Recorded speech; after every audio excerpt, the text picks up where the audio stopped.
Hello friends, welcome to online study series. Friends, आज के इस वीडियो के माध्यम से हम सब स्टडी करेंगे वर्कशॉप टेक्नोलॉजी के बारे में, जो लीट एग्जाम 2021 या फ्यूचर लीट एग्जाम के लिए काफ़ी ये इंपॉर्टेंट सब्जेक्ट है। ठीक है, तो फ्रेंड्स मैं बता दूं कि इसके पहले हमने वर्कशॉप टेक्नोलॉजी के बारे में एक वीडियो बना रखा है। अगर आप उस वीडियो को नहीं देखे हैं तो प्लीज़ मेरे चैनल पर जाकर उसे देख सकते हैं, या उसका लिंक मैंने डिस्क्रिप्शन बॉक्स में भी प्रोवाइड कर रखा है, आप यहाँ से भी देख सकते हैं। ठीक है, तो सबसे पहले फ्रेंड्स मैं बता दूं कि आज का जो लेक्चर होने वाला है बहुत ही काफ़ी इंपॉर्टेंट ये लेक्चर होने वाला है। ठीक है, आप इस लेक्चर को मिस मत कीजिएगा और स्किप भी मत कीजिएगा। ठीक है, और इस लेक्चर के माध्यम से हम वर्कशॉप टेक्नोलॉजी को ख़त्म कर देंगे, और जो एक या दो लेक्चर आगे आएगा उस लेक्चर के माध्यम से हम एक अलग से वेल्डिंग के बारे में मतलब कि वीडियो बना देंगे, जो कि लीट एग्जाम के लिए बहुत ही काफ़ी ये सब्जेक्ट होता है वेल्डिंग। ठीक है, तो वेल्डिंग चैप्टर से बहुत सारे क्वेश्चंस पुटअप किए जाते हैं लीट एग्जाम में। तो जो भी स्टूडेंट यहाँ पे लीट एग्जाम के लिए कंप्लीट तैयारी करना चाहते हैं, मेरे चैनल से जुड़ सकते हैं और हमेशा के लिए सब्सक्राइब कर ले, ताकि मेरे आगे आने वाली हर एक वीडियो का नोटिफिकेशन हमेशा आपको मिलता रहे। ठीक है, तो आगे आने वाले वीडियो के माध्यम से हम वेल्डिंग के बारे में एक तो और मतलब कि लेक्चर बना देंगे। उसके बाद जितने भी हम लेक्चर लेंगे वर्कशॉप टेक्नोलॉजी से एमसीक्यू टाइप क्वेश्चंस आएंगे। ठीक है, तो चलिए आज का लेक्चर स्टार्ट करते हैं बिना किसी देरी के। तो फ्रेंड्स, इसके पहले हमने पैटर्न मेकिंग तक पढ़ा दिया था, लेकिन इस लेक्चर के माध्यम से हम टाइप्स ऑफ पैटर्न के बारे में जानेंगे। ठीक है, कि पैटर्न बता दिया था कि पैटर्न क्या होता है। ठीक है, और इस वीडियो के माध्यम से जानेंगे कि टाइप्स ऑफ पैटर्न यानी कि पैटर्न कितने प्रकार के होते हैं। तो फ्रेंड्स मैं बता दूं कि वैसे तो पैटर्न बहुत सारे टाइप्स के होते हैं, लेकिन इसमें कुछ लिमिटेड मतलब कि टाइप्स के बारे में आपको पढ़ना है, जो कि आपसे एग्जाम में पूछे जाते हैं क्वेश्चन। ठीक है, तो जैसे कि आपको यहाँ पैटर्न आता है single piece pattern, split pattern, या उसे बोलते हैं डबल पीस या मल्टी पीस पैटर्न। ठीक है, तो सिंगल पीस पैटर्न का मतलब ये हुआ कि सॉलिड पीस पैटर्न बोलते हैं। ठीक है, सॉलिड पैटर्न या सिंगल पीस पैटर्न। ठीक है, यहाँ देखिए स्प्लिट पैटर्न बोला जाता है कि स्प्लिट पैटर्न आपसे क्वेश्चन में पुटअप कर देता है कि split pattern is also known as, तो वहाँ पे दे देगा single piece pattern, double piece pattern, या ऐसे कुछ करके मैच प्लेट पैटर्न। ठीक है, तो अगर आप पढ़े रहेंगे कि स्प्लिट पैटर्न जो होता है उसी को बोलते हैं, तीन नाम है उसका, या तो टू पीस पैटर्न या मल्टी पीस पैटर्न। ठीक है, तीसरा आता है आपका मैच प्लेट पैटर्न। ठीक है, सारे के बारे में बताएंगे क्या कौन कौन क्या चीज़ होता है। ठीक है, cope and drag pattern, loose piece pattern, gated pattern, sweep pattern, skeleton pattern, shell pattern, segmental pattern, follow board pattern, legged up pattern, left and right hand pattern. ठीक है, तो समझते हैं यहाँ पे कि सॉलिड पैटर्न क्या होता है। इसमें तो यहाँ पे खास तौर पर नहीं दिया है, लेकिन एक यहाँ पे चीज़ मैं थोड़ा थोड़ा बता देता हूँ कि सॉलिड या सिंगल पीस पैटर्न क्या होता है। तो देखिए, सॉलिड या सिंगल पीस पैटर्न का मतलब कि एक ही उसमें पीस होंगे। ठीक है, जैसे यहाँ पे देख सकते हैं, यहाँ पे जो भट्ठी ईंट बनाया जाता है, तो यहाँ आपका क्या होता है, एक पैटर्न होता है। ठीक है, और उसी पैटर्न में आपको क्या करना है, तो क्ले वगैरह मिट्टी उसी में डाल देते हैं, उसी सांचे में, और उसी सांचे से हम क्या कर लेते हैं, तो अपना ईंट तैयार कर लेते हैं। ठीक है, तो ये तो हो गया आपका सिंगल या सॉलिड पीस पैटर्न। ठीक है, समझ में आ गया, कोई दिक्कत नहीं है। अब समझते हैं पे स्प्लिट पैटर्न या टू पीस और मल्टी पीस पैटर्न किसे बोलते हैं। तो देखिए, ये तो आपका एक पैटर्न हो गया। ठीक है, और इसी के ऊपर कोई एक दूसरा पैटर्न रख के हम अगर तैयार कर लेते हैं, तो उसे हम बोलते हैं स्प्लिट पैटर्न या two piece multi piece pattern. ठीक है, टू पीस या मल्टी पीस पैटर्न बोलते हैं। ठीक है, इतना हो गया। अब देखिए मैच प्लेट पैटर्न क्या होता है। अगर नीचे वाला से और ऊपर वाला दोनों पैटर्न एक दूसरे में मैच कर जाए तो उसे हम बोलते हैं मैच प्लेट पैटर्न। ठीक है, और कोप एंड ड्रैग पैटर्न को समझने के लिए समझना पड़ेगा कोप क्या होता है और ड्रैग क्या होता है और चिक क्या होता है। तो यहाँ पे देखिए नोट में एक चीज लिखा हुआ है कि when A pattern is made in three parts, जब कोई पैटर्न तीन भागों से मिलकर बना होता है तो उसका जो बॉटम पार्ट होता है यानी कि निचला हिस्सा, उसे हम बोलेंगे ड्रैग पैटर्न। ठीक है, ड्रैग बोलेंगे, और ऊपरे वाले को बोलेंगे क्या, तो उसको बोलेंगे कोप। ठीक है, जबकि जो मिडिल वाला जो पार्ट होता है रखा जाता है कुछ भी चीज़, उसे हम बोलते हैं चिक।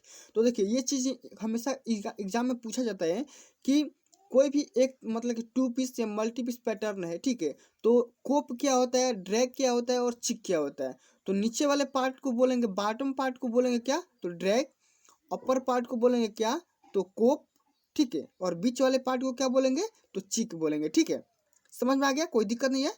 अब देखिए लूज पीस पैटर्न का मतलब क्या हुआ, तो लूज पीस पैटर्न का मतलब कि एक दूसरे में मैच नहीं कर पाए, लूज हो, ठीक है, ढीला हो, तो उसे हम बोलेंगे लूज पीस पैटर्न।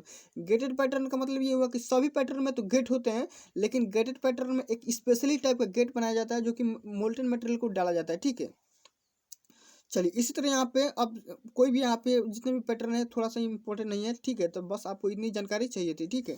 चलिए अब समझते हैं यहाँ पे कोर बॉक्स क्या होता है, ठीक है। और कोर बॉक्स क्या होता है, कोर बॉक्स कितने टाइप के होते हैं, इसके इंपॉर्टेंस क्या है ये देख लेते हैं कि the core box like pattern. Core box क्या होता है, एक पैटर्न की तरह होता है, मे be defined either of would और मेटल।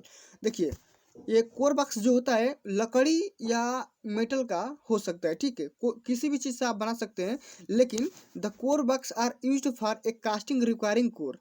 रिक्वायरिंग कोर को कास्टिंग के लिए हम कोर बॉक्स का यूज करते हैं। Wood is generally use for making core box. लकड़ी का हम प्रयोग करते हैं, मतलब कि सामान्य तौर पे हम कोर बॉक्स बनाने के लिए, लेकिन मेटल का जो कोर बनता है वो मतलब कि थोड़ा सा मतलब कि मास जो प्रोडक्शन होता है, मास प्रोडक्शन में हम मेटल का हम कोर बॉक्स बनाते हैं, ठीक है।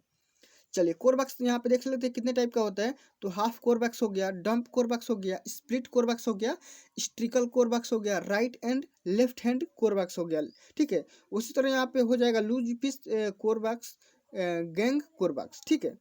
तो ये तो थी आपका यहाँ पे इसके टाइप्स, ठीक है। चलिए यहाँ पे देख लेते हैं कि फाउंड्री टूल एंड इक्विपमेंट्स, कि फाउंड्री टूल कौन कौन से होते हैं। तो सबसे पहले आपका आता है हैंड टूल।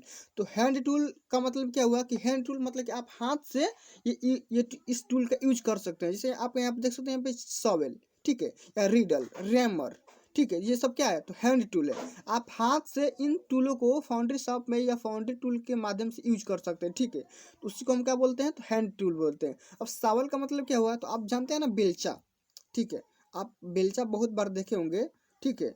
जो बेलचा क्या होता है, तो बालू या गिट्टी या किसी भी एक मटेरियल को दूसरे स्थान पे, एक स्थान से दूसरे स्थान तक करने के लिए हम क्या करते हैं, तो बेलचा का यूज करते हैं। वही बात करते हैं यहाँ पे रिडल की, यानी कि छन्नी, यानी कि छन्ने वाला यहाँ पे चीज़ क्या होता है। तो देखिए एक चीज़ और मैं बता दूं कि जो सावल होता है ना, ठीक है, सावल के बारे में थोड़ा सा जानकारी ले लेते हैं कि a shovel consist of a square pan fitted with a wooden handle. Shovel का जो मतलब कि हैंडल होता है किस चीज़ का बना होता है, तो वुडन का बना होता है, ठीक है। It is used for mixing और for moving the sand from one place to another in the foundry, ठीक है। फाउंड्री शॉप में हम किसी भी एक चीज़ को एक जगह से लेकर के दूसरे जगह पहुंचाने में हम सावल के यूज करते हैं, ठीक है। वहीं बात करते हैं रिडल के बारे में। तो रिडल एक यहाँ स्क्वायर टाइप का रिडल होता है, जिसमें चारों हाथ में इसका हत्थी लगा होता है, ठीक है, चारों जगह पे इसका हथी लगा होता है। और ये जो इसकी जो ये जाली बनी होती है, ये वायर की बनी होती है, ठीक है। और इसी पे आप बालू रख के बालू में जो भी यहाँ पे कंकड़ ईंट पत्थर लगे होते हैं, ठीक है, उसको हम अलग करने के लिए रीडल का यूज करते हैं, ठीक है। रैमर तो आप जानते ही हो कि रैमर क्या होता है, जो हाथ से चलाया जाता है, और किसी भी चीज़ को रैमिंग करने के लिए रैमर का यूज किया जाता है, ठीक है। चलिए आगे बात करते हैं स्लिक के बारे में। Slick is double ended tool having a flat one on one end and spoon on the either. Spoon type के चम्मच टाइप का स्लिक होता है, जो किसी भी चीज़ की फिनिशिंग सरफेस को फिनिशिंग करने के लिए इस चीज़ का यूज किया जाता है, ठीक है। वहीं बात करते हैं लिफ्टर क्या होता है। तो देखिए अगर आप किसी भी चीज़ को या सफाई कर रहे हैं या गेट बना रहे हैं, ठीक है, तो गेट बनाते टाइम में कोई भी चीज़ मटेरियल या बालू या कोई भी कण यहाँ पे टूट के गिर जाता है उसी चीज़ में, तो हम क्या करते हैं, लिफ्टर के माध्यम से हम क्या करते हैं, उठाते हैं, ठीक है। चलिए स्वेप देख लेते हैं कि स्वेप क्या होता है। तो a simple sweep has a small brush having long hemp fiber. A bulb sweep has a rubber bulb to hold the water and the soft hair brush at the open end. ये क्या होता है कि इसमें थोड़ा सा सफाई करने के लिए हम स्वेप के यूज करते हैं, ठीक है। चलिए आगे देख लेते हैं। इंपॉर्टेंट टर्म यहाँ पे है एक ट्रॉवेल। ट्रॉवेल क्या होता है, तो it consist of a metal blade with wooden handle. इसका जो हैंडल बना होता है किस चीज़ का बना होता है, तो लकड़ी का बना होता है। A small trowel of various shape are use for finishing and repairing mould cavities as well as smoothing over the parting surface of the mould, ठीक है। ट्रॉवेल यानी कि कन्नी, जानते हैं ना कन्नी किस टाइप का बना होता है, तो कुछ ऐसा टाइप का ये कन्नी बना होता है, ठीक है। ठीक है, आप चला सकते हैं। कन्नी बहुत बार देखे होंगे, जब घर में सफाई की जाती है तो ट्रैवल के यूज किया जाता है। अब यही बात करते हैं गेट कटर क्या होता है। तो गेट बनाने के लिए जिस हम कटर के यूज करते हैं उसे हम गेट कटर बोलते हैं, ठीक है। अब गेजर्स क्या होता है, तो किसी भी चीज़ को नापने के लिए, उसकी लंबाई चौड़ाई ऊंचाई नापने के लिए हम गेजर्स का यूज करते हैं, ठीक है। अब मोल्डिंग बक्स क्या होता है, तो मोल्डिंग बॉक्स जिस जिस बॉक्स के अंदर हम मोल्ड को रखते हैं उसे हम मोल्डिंग बॉक्स कहते हैं, ठीक है। मोल्डिंग मशीन भी उसी तरह आती है, ठीक है। स्क्वीजिंग मशीन भी आती है, ठीक है। तो ये सब सारे चीज़ों के यहाँ पे इंपॉर्टेंस देख लेते हैं, ठीक है। अब यहाँ पे हम देखेंगे यहाँ पे कि मोल्डिंग एंड कोर मेकिंग, ठीक है। तो मोल्डिंग क्या होती है और कोर मेकिंग क्या होती है, इस हम चीज़ को थोड़ा सा देख लेते हैं कि the moulding is process of making a cavities or mould out of sand by means a pattern, ठीक है। तो देखिए मोल्डिंग क्या होती है, तो हम मोल्डिंग बनाने के लिए एक आपके पास एक पैटर्न होना चाहिए, ठीक है। तो उसी पैटर्न में जिस हम मोल्डन मटेरियल को रखते हैं और मोल्डन मटेरियल के बाद जो भी हमारा चीज़ प्राप्त होता है तो उसे हम क्या बोलते हैं, तो मोल्डिंग बोलते हैं, ठीक है। उसी प्रोसेस को हम बोलेंगे क्या, तो मोल्डिंग बोलेंगे। मोल्डिंग एक प्रकार की प्रोसेस है, ठीक है, जो मोल्डन मटेरियल से हमारा एक क्या होता है, एक शेप जनरेट किया जाता है, ठीक है। आगे देखते हैं कि the molten material is poured, ठीक है, into the mould to produce casting. ये कास्टिंग के थ्रू हमें पोर्ड मटेरियल प्राप्त होता है, ठीक है। चलिए आगे बात करते हैं कि sometimes a casting to be made hollow or with cavities in it. देखिए कभी कभी हम हालो मटेरियल का भी हम सिलेंडर टाइप का हो गया, तो ऐसे ऐसे चीज़ों का हम क्या कर लेते हैं, तो मटेरियल प्राप्त कर लेते हैं, ठीक है। चलिए इसी तरह आपका यहाँ पे कोर मेकिंग, कोर मेकिंग का मतलब ये हो कि कोर बनाने के लिए कोर बनाने के लिए जो जो यहाँ पे प्रक्रिया की जाती है तो उसे हम क्या बोलेंगे, तो कोर मेकिंग बोलेंगे, ठीक है। चलिए अब देखते हैं यहाँ पे कि मोल्डिंग सैंड मस्ट, देखिए अब यहाँ पे एक और चीज़ यहाँ पे इम्पोर्टेंट है जो कि बहुत बार एग्जाम में पूछा जाता है कि सैंड के बारे में पूछा जाता है, ठीक है। तो देखिए सैंड कितने टाइप की होती है, तो सबसे पहले आपका आता है ग्रीन सैंड जो कि काफ़ी इंपॉर्टेंट यहाँ पे, ठीक है। ये बहुत ही इंपॉर्टेंट ये सैंड है जो कि ग्रीन सैंड के बारे में कॉम्पिटिटिव एग्जाम में पूछा जाता है कि ग्रीन सैंड के बारे में बताइए, या ग्रीन सैंड के बारे में क्ले का परसेंटेज कितना होता है, या किस किस चीज़ का ये मिक्सर होता है, ठीक है। देखते हैं यहाँ पे the sand is in its natural or moist state in called sand. तो ये क्या होता है कि नेचुरल या न्यूट्रल, यहाँ पे नेचुरल या मॉइस्ट स्टेट में अवस्था में पाया जाता है, उसी सैंड को हम बोलते हैं क्या, तो ग्रीन सैंड बोलते हैं। और इसी को हम बोलते हैं टेम्पर्ड सैंड, ठीक है, जो कि देख सकते हैं यहाँ पे सिलिका सैंड का ये मिक्सर होता है, ठीक है। सिलिका मतलब बालू और यहाँ पे जितने भी यहाँ पे कण होते हैं उसी का यहाँ पे मिक्सर होता है जो कि 20 से 30% उसमें मिट्टी बनी होती है, ठीक है, लगी होती है, ठीक है। Having total amount of water, इसमें जो 6 से 10% इसमें पानी होता है, ठीक है। The mould prepared with this sand are called green sand mould, ठीक है। तो देखिए सबसे पहले ग्रीन सैंड को बनाने के लिए आपके पास मतलब कि 20 से 30% क्या होना चाहिए, तो सिलिका यानी कि मिट्टी उट्टी धूल कण होना चाहिए, ठीक है। उसमें 6 से 10% पानी की मात्रा होनी चाहिए। तो यही वाला परसेंटेज आपसे पूछता है कि ग्रीन सैंड में बताइए कि क्ले की मात्रा कितनी होती है, तो 20 से 30% या 30 से 40% या 60 से 80%, तो ऐसे ऐसे करके आपसे ऑप्शन देके पूछ लेगा, ठीक है। या आपसे वाटर की परसेंटेज उसमें पूछ लेता है, ठीक है। चलिए अब आता है आपका ड्राई सैंड क्या होती है, तो ड्राई सैंड के बारे में देख लेते हैं कि the green sand mould when baked or dried before pouring the molten metal are called dry sand. तो क्या होता है, तो ड्राई सैंड एक सूखा टाइप का सैंड होता है, इसमें थोड़ी सी पानी की मात्रा कम हो जाती है, ठीक है। उसी को हम क्या बोलते हैं, तो ड्राई सैंड बोलते हैं। और ड्राई सैंड की एक हैसियत ये है कि ये मतलब कि इसकी जो स्ट्रेंथ होती है बहुत ही तगड़ी होती है, रिजिडिटी तगड़ा होता है, और इसमें जो थर्मल स्टेबिलिटी होती है बहुत ही अच्छी खासी होती है, ठीक है। और इसका जो हम यूज करते हैं कास्टिंग के मतलब के दौरान करते हैं, ठीक है। अब देखते हैं यहाँ पे कि लूम सैंड क्या होती है, तो मिक्सर 50% इसमें क्या होता है, तो सैंड होता है। सैंड के यानी कि बालू का कौन होता है, और 50% मिट्टी होती है, ठीक है। तो लूम सैंड किसे बोलते हैं, जिसमें 50% बालू का कण और 50% मिट्टी के कण होते हैं, ठीक है, उसे हम बोलेंगे लूम सैंड। और फेसिंग सैंड क्या होती है, तो sand use for facing of mould is called facing sand. जो इसका हम देखिए फेसिंग सैंड का मतलब कि जब पूरा प्रोसेस हो गया तब हम इस चीज़ का यहाँ पे देखते हैं, तो फेसिंग करने के लिए जिस सैंड का यूज करते हैं उसे हम बोलेंगे क्या, तो फेसिंग सैंड, ठीक है। चलिए ये स्पेशली सिलिका और मिट्टी का बना होता है, ठीक है। चलिए तो इतनी चीज़ें यहाँ पे सैंड के बारे में मतलब की थी। अब यहाँ पे देख लेते हैं यहाँ पे गेट्स ए राइजर क्या होती है। तो सबसे पहले हम समझेंगे गेट क्या होता है और राइजर क्या होती है। तो देखते हैं कि गेट क्या होती है, the passage way which serves to deliver the moulded material into the mould cavities is known as gating system. देखिए गेट क्या होता है, तो गेटिंग सिस्टम एक होता है जो कि यहाँ पे किसी भी मोल्डेड मटेरियल के रास्ता दिया जाता है, ठीक है। जैसे मान लीजिए आपका यहाँ पे पैटर्न हो गया, ठीक है, ये आपका पैटर्न हो गया, ठीक है, और यहाँ पे आपका गेट बना दिया गया, ठीक है। जब यहाँ पे गेट बन गया तो आप इस यहीं से क्या करेंगे, तो मोल्डन मटेरियल को डालेंगे तो यहाँ पे, ठीक है, तो ये जो रास्ता होगा उसी को हम बोलेंगे गेटिंग सिस्टम, और इसी ये जो गेट बना होगा, ये जो रास्ता बना होगा उसी को हम बोलेंगे क्या, तो गेट बोलेंगे, ठीक है। चलिए गेट समझ में आ गया। अब देखिए राइजर क्या होती है। तो गेट के बगल में एक राइजर पिन रखी जाती है, एक राइजर पिन रखी जाती है, एक स्क्रू पिन रखी जाती है। तो गेट के बगल में एक जो राइजर पिन रखी जाती है, एक पिन रखी जाती है, उसी पिन को हम बोलते हैं क्या, तो राइजर पिन बोलते हैं, ठीक है। चलिए अब समझते हैं यहाँ पे कि कोर क्या होता है, ठीक है। तो the core are defined as sand bodies is to form of the hollow portion or cavities of desired shape and size in casting। तो देखिए कोर क्या होती है, तो कास्टिंग में साइज और शेप को कंट्रोल करने के लिए हम कोर का यूज करते हैं, ठीक है। अगर हम किसी भी चीज़ को कास्टिंग करते टाइम अगर हम कोर का बनाना मिस यूज कर दें तो हमारा मतलब कि सारा मेथड खराब हो जाएगा, ठीक है। इसलिए हम कोर का यूज करते हैं, ठीक है। तो कास्टिंग के दौरान अब देखिए कोर का पर्पस क्या होता है ये समझ लेते हैं। द कोर में B use for construct A complete mould. Complete mould तैयार करने के लिए, कंस्ट्रक्ट करने के लिए हम कोल्ड का यूज मतलब कि कोर का यूज करते हैं, ठीक है। और कोर में भी use for a part of A green sand mould. Core क्या होता है, तो ग्रीन सैंड मोल्ड का ये क्या होता है, तो पार्ट होता है, भाग होता है, ठीक है। अगला पॉइंट देखते हैं कि द कोर स्ट्रेन और इम्प्रूव ए मोल्ड सरफेस। ये कोर क्या करता है, जिससे मैंने बताया कि मोल्ड सरफेस की फिनिशिंग देता है या इम्प्रूवमेंट करता है, ठीक है। और कोर में भी use for a part of A getting system. Core क्या करता है, तो एक गेटिंग सिस्टम का एक पार्ट होता है, ठीक है, जो कि यहाँ पे चीज़ को मोल्डन मटेरियल को हम मतलब कि अंदर भेजते हैं, ठीक है। चलिए आगे हम देखते हैं यहाँ पे स्पेशल कास्टिंग प्रोसेस।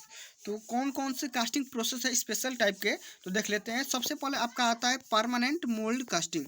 तो परमानेंट मोल्ड कास्टिंग में क्या होता है, तो सबसे पहले समझिए इसमें जो आपका मोल्डन मटेरियल होगा ना वो परमानेंट टाइप का होगा, ठीक है। जैसे मान लीजिए आप किसी भी चीज़ का, आप जैसे मान लीजिए कि आप तांबे की कास्टिंग कर रहे हैं या लोहे की या स्टील की कास्टिंग कर रहे हैं, तो ये सब क्या होगी, तो परमानेंट मोल्ड कास्टिंग होगी, ठीक है। एक बार यानी कि प्लास्टिक अवस्था में नहीं आएगी, और अगर एक बार यहाँ पे शेप साइज को ग्रहण कर लिया तो फिर इसे पिघलाना पड़ जाएगा, ठीक है।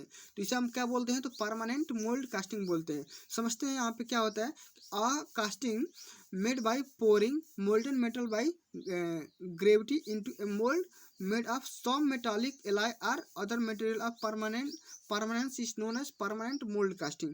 The term die casting is another name for this type of casting, ठीक है। तो डाई कास्टिंग होती है एक अनदर टाइप की कास्टिंग होती है, ठीक है। लेकिन परमानेंट मोल्ड कास्टिंग क्या होती है, तो इसमें एक बार अगर कास्टिंग कर दिए तो फिर उसका शेप साइज चेंज नहीं होगा, ठीक है।